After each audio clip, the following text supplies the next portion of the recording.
Yeah. So the title of my talk today is God Means It for Good. And that is a quote from the Old Testament, the Hebrew Bible, and the Joseph story. When all kinds of horrible things befall poor Joseph, and yet he triumphs.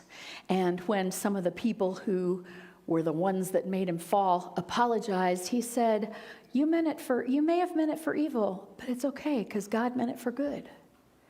I learned something. I grew. I went somewhere. Things happened that couldn't have happened any other way. And that's life, y'all. Doesn't mean we always welcome the things that happen, but if we're open to growing from them, then we will always find more richness in life. So I'm going to start by, do you know the Joseph story? Yeah? Raise your hand. Yeah, a few of you. Okay. I'm going to leave out part of it because it's a really long story. So many things happened. But let's start with Joseph was his dad's favorite from his dad's favorite wife. He had 12 sons, but only 2 from his wife Rachel, and she was his favorite wife, and Joseph was his favorite son. So much a favorite, and he was one of the younger sons, and a son of his old age. In some translations, it says a son of his dotage.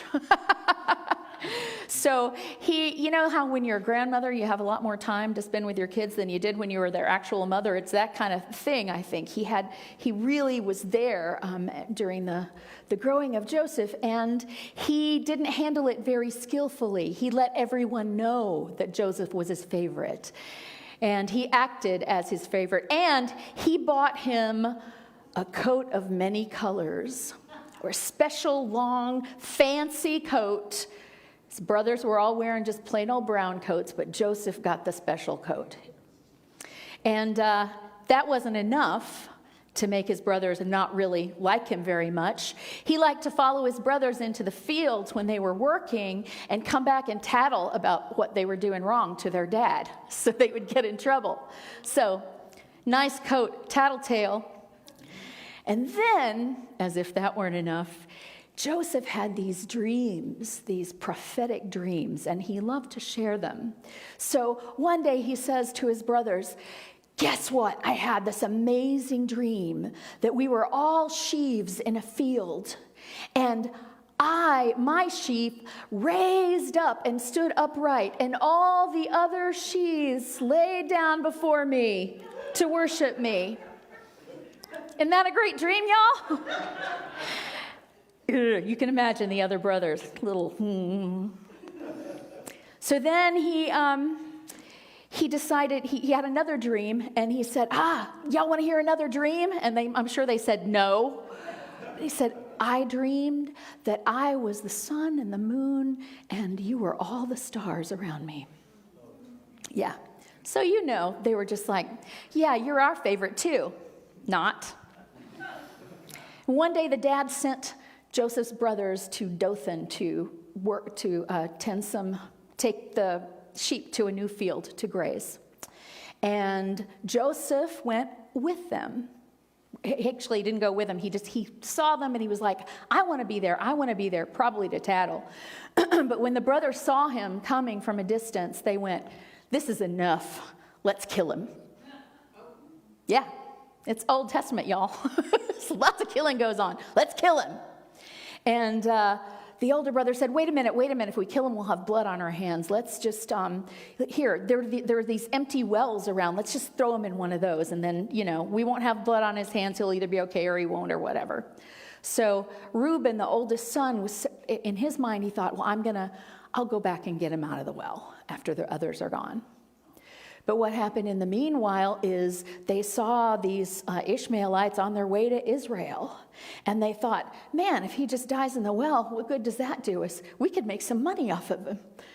And so they sell him as a slave to the Ishmaelites to be taken to Egypt. And so Reuben goes back later to save him from the well, and he's not in there. Oops.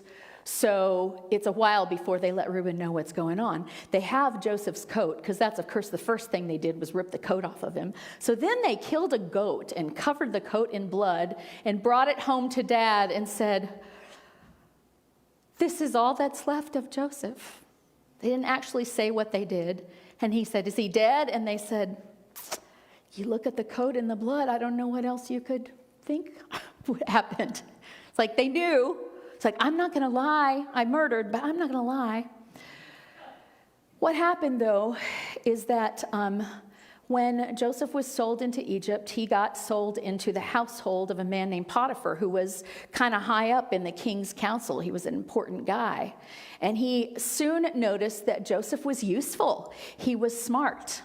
He would help with anything he could help with. He had gifts, and he was ready to use them. Make use of me. Tell me what you need me to do. And he helped, and he helped, and he helped to the point that Potiphar said, "You know what? You're a great organizer. I'm just going to put you in charge of all my stuff." And he did. He was in charge of the household. He was in charge of the other slaves. He was in charge of everything. He had great power for a slave. And then one day Potiphar's wife came and said, "Also, you're really good looking." And he said, "No, no, no, no, no, no, no, I'm not going to betray my master. No, I wouldn't do that." So Potiphar's wife just told her husband that he had betrayed her. And he sold Joseph to someone else. He goes to jail. Now he's in the jail right outside of Pharaoh's house.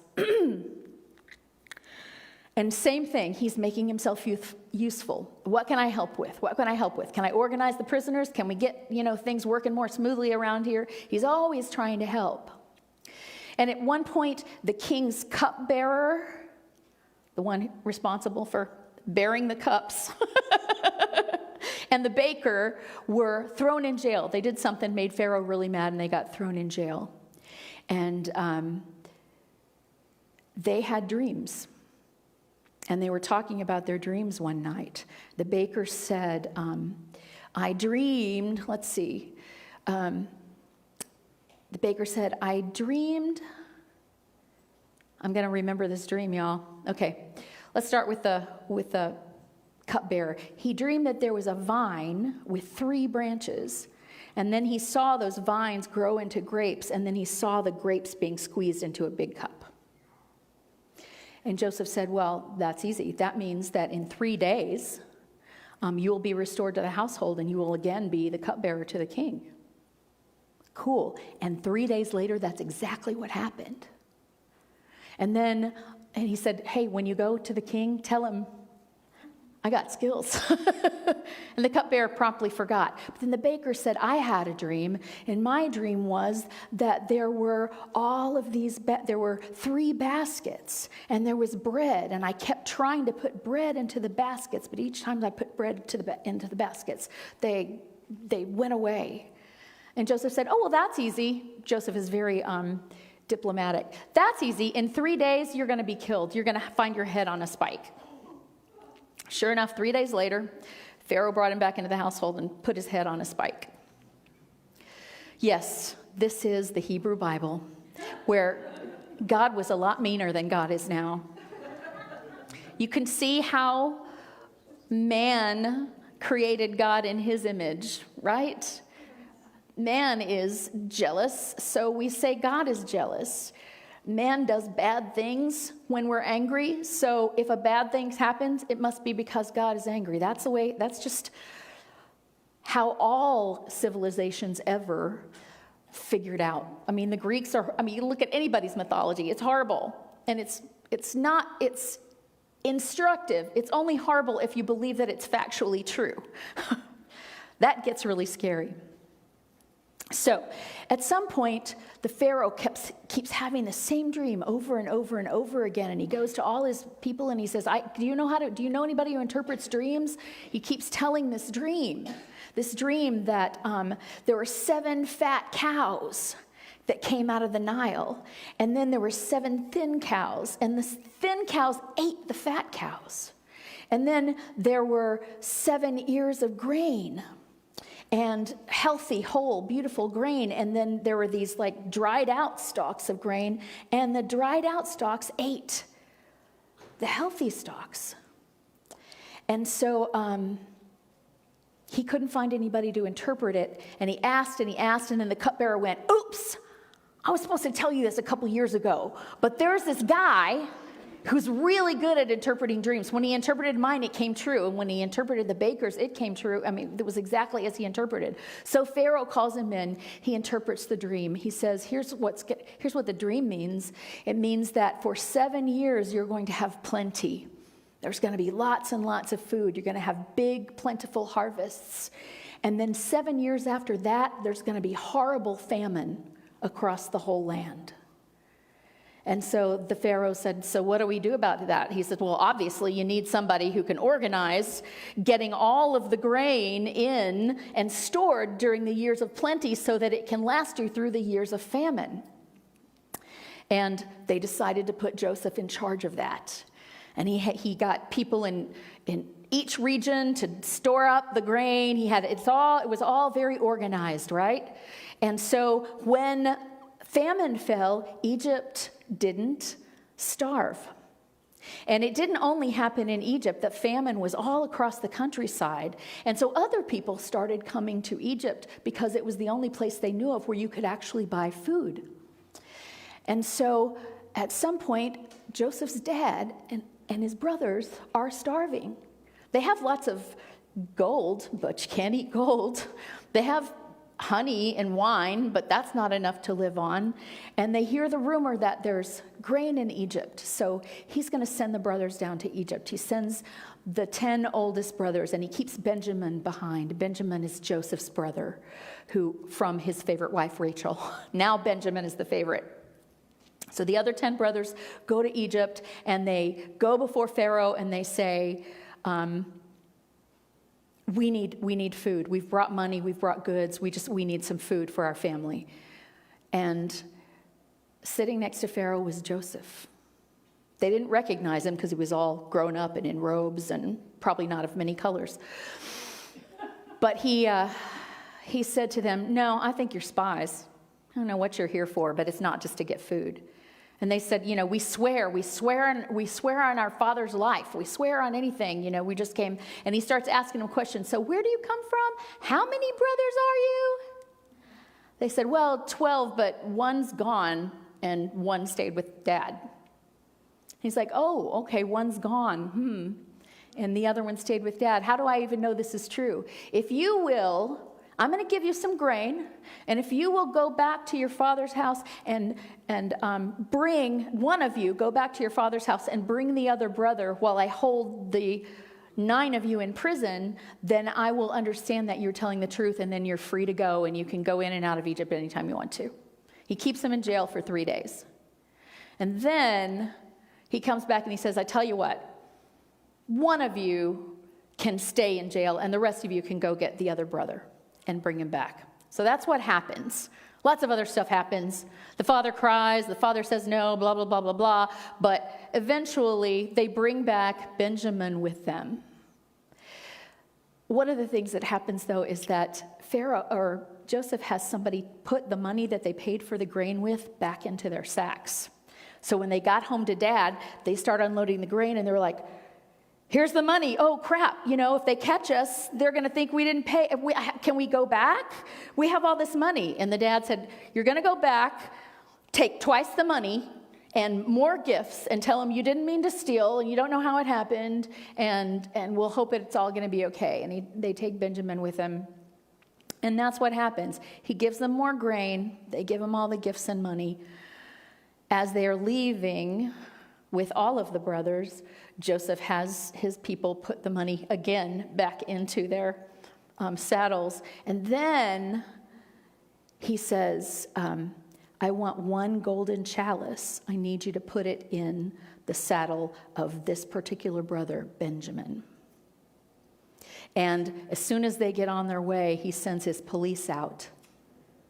Right? Oh, it's getting bad, huh? To say, someone's stolen the golden chalice. And they're like, no, search us. We didn't. They were confident, search us. We don't care. And they found it. Of course, they swore up and down they didn't do it. All of them came back.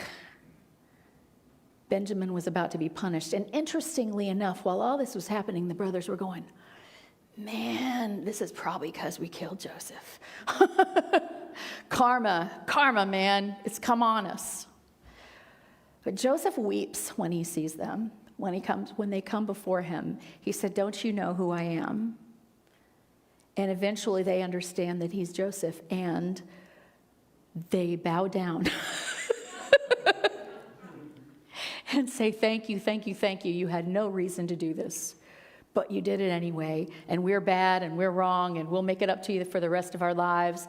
And Joseph basically says, there's nothing to forgive. You meant it for evil, but God meant it for good. There's no way I would have dominion over all this. I'd be watching a sheep up there in Canaan, if it hadn't been for all of the stuff that you did, not sitting on the right hand of Pharaoh with all of these riches and all of this power. So he took them in, he fed them, he clothed them. He told them to go back and tell their dad that he was alive. And he set them up for life, basically. He said, he gave them all this livestock and land and said, if you give 20% of that back, the rest of it's yours to keep for forever. It's not just that Joseph wouldn't have risen to power. It's that Egypt and Canaan and all the lands around might have died of famine. Right? He would have died of famine. His brothers would have died, and Dad would have died of famine. None of them would have known what to do. So we don't always know why stuff happens. And we may not know why in this lifetime. I'm not going to tell you that once you get past a certain ill thing that happens in your life, you're going to get it. There's going to be a bow on it that goes, oh, that's why that happened. Okay, now I know. But I am going to tell you that at every moment in your life, you have a choice. When stuff happens that seems bad, you can call it your teacher. You can choose to continue to give your gifts and rise above it. Or you can lay down and die, or give up, or spend your life in anger and bitterness. If Joseph had just decided to be bitter, none of that would have come about either. When he was in jail, he said, how can I be useful? You know, the other thing that happened, Joseph got some humility. Because he needed it.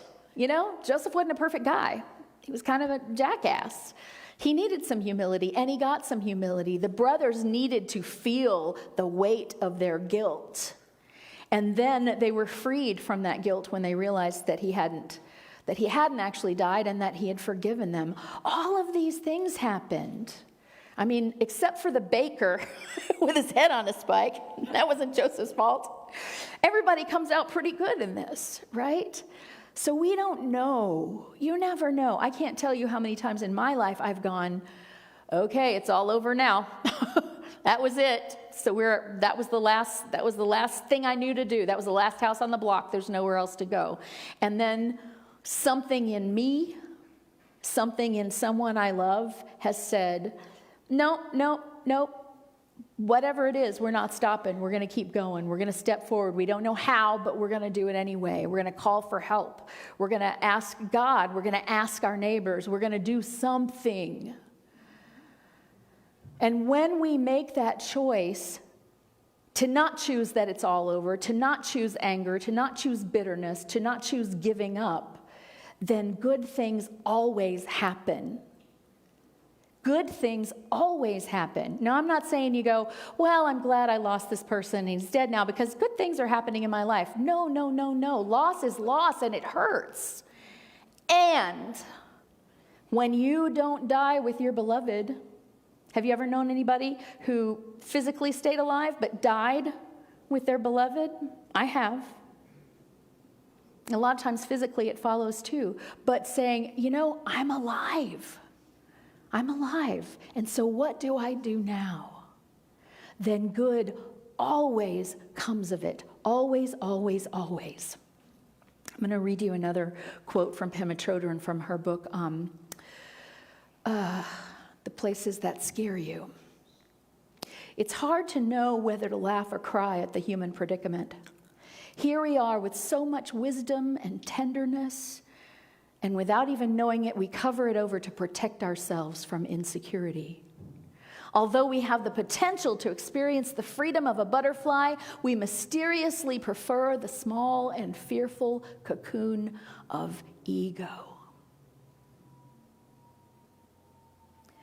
Course in Miracles says this. This is a beautiful practice when life nails you in whatever way. Above all else, I want to see this differently. Help me see this differently. I want to not see it in black and white. I want to not see it in grayscale. I want to not see it as there is no choice. Help me see it differently. You make a commitment to withdraw your preconceived ideas about a thing, right? Rather than going, I'm in jail, it's all over now. Okay, I'm in jail. What can I do in jail? How can I flourish in jail? If this is going to be my life, I need to find a life that works for me in jail.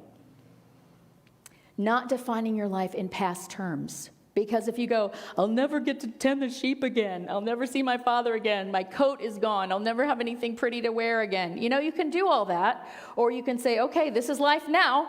It's not what I wanted. It's not what I asked for. It's not what I bargained for. But how can I make good out of it? Then I believe, and I have seen over and over again, that when you make the choice to try to see the good in it, the universe rushes in and shows you where the good is. You will be shown, but you won't be shown if you're not looking for it, if you can't look up from your bitterness. And so, one last lesson from Pema Chodrun. She says, when you get hot, take a moment to feel the heat rather than quickly turning the air conditioner down. What does it feel like? Is it going to kill you? It's not going to kill you. It doesn't mean it's not okay to get yourself comfortable, but take a moment to feel what the heat feels like, because there's going to be heat in life you can't do anything about. So you might as well get yourself to understand. When you're hungry, instead of stuffing something in your mouth right away, take a moment to feel what it feels like to be hungry. Feel what it feels like to be where you are at any given time of the day. That's what your life is your teacher means. We're always living in the future or comparing ourselves to the past. But when we can say, here's what's happening today. What do I do with this? And I'll share you something personal. I have had clinical depression probably my whole life. I wasn't diagnosed until my early 30s. But it's difficult when you're depressed. It's not sad when people say, what are you depressed about? Well, if you're depressed about something, that's being sad about something. But depression is when there's just this gray cloud, and it's not about what's happening. It's only about what's happening inside. And it can be crippling. And I learned a long time ago, if I wake up in the morning and can't get myself out of bed because of the depression, here's what I do. I say, okay, God, I got nothing. But I'm willing. So you're going to have to give it to me. You're going to have to give me the energy. I'm powerless over this, but I believe that you have power over it. And I'm going to allow you to use your power. And then I pay attention to what happens. If I still can't get out of bed, then I go, okay, this is the day I'm supposed to lay in bed. And I give myself some grace for that.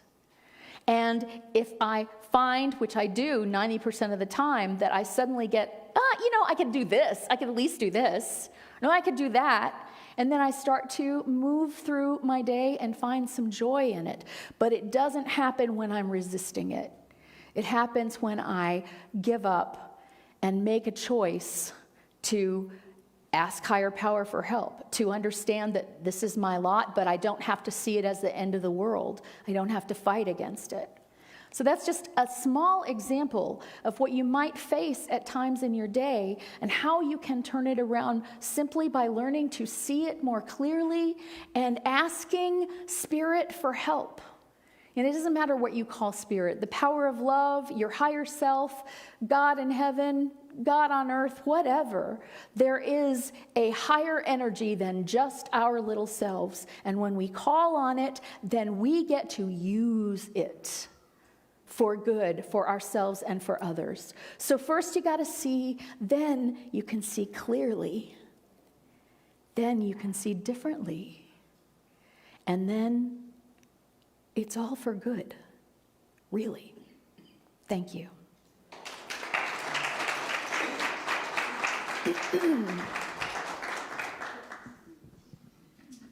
Let's just take those ideas into meditation for a moment.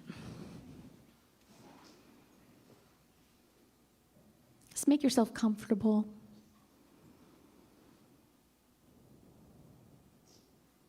And ask yourself, okay, what's going on with me right now? How am I, self?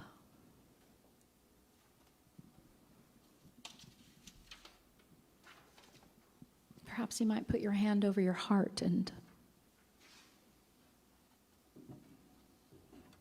just as you gently breathe, not trying to make anything happen, just ask the question, how am I doing?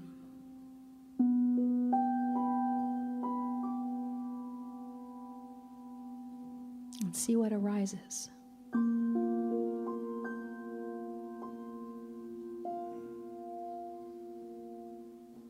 And anything that arises that doesn't feel wonderful,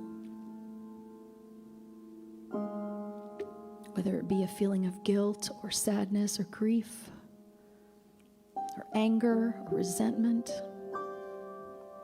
or exhaustion, or pain. I invite you just for a moment to just allow that feeling to be.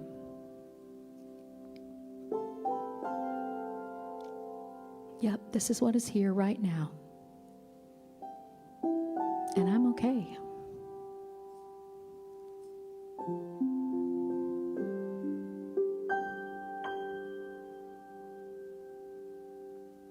And after you've sat with that feeling for just a moment, I invite you to ask to see it differently.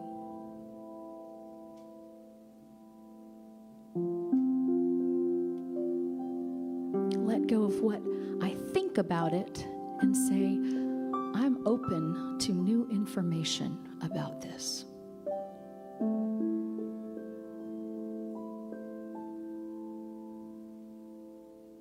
God, I'm asking for new information.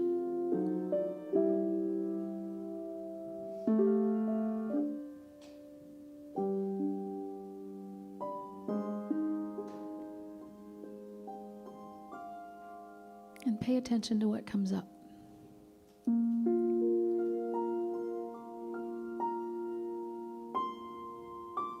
Maybe some idea of what that new information comes up right now, or maybe you've planted a seed that will bloom later.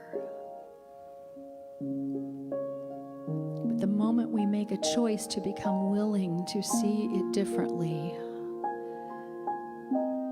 I promise you we will be given the eyes to see it differently.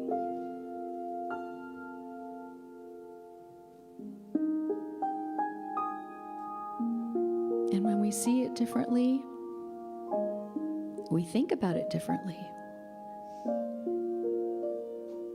And when our thoughts change, we speak different words than we would otherwise about the situation. And when we change our thoughts and our speech, then our actions will follow. We will be given guidance.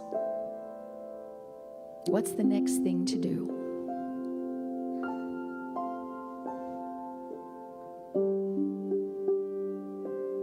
And so we do that thing. No matter what is happening here, the God in you can use it for your good.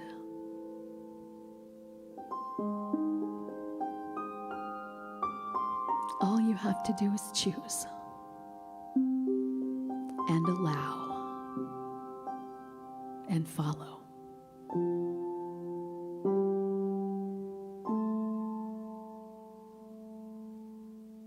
can do this anytime, anywhere.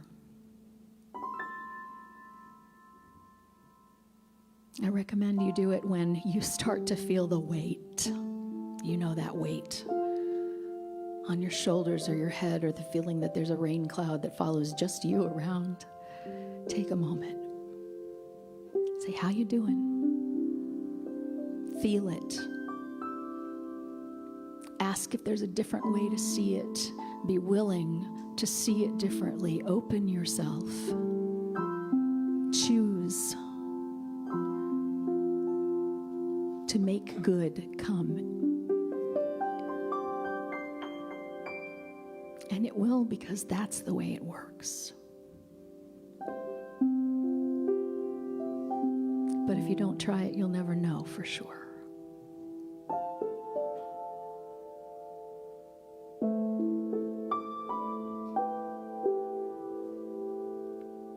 And so in this moment, we just allow whatever is to be with gratitude and bring ourselves back into the room. And so it is.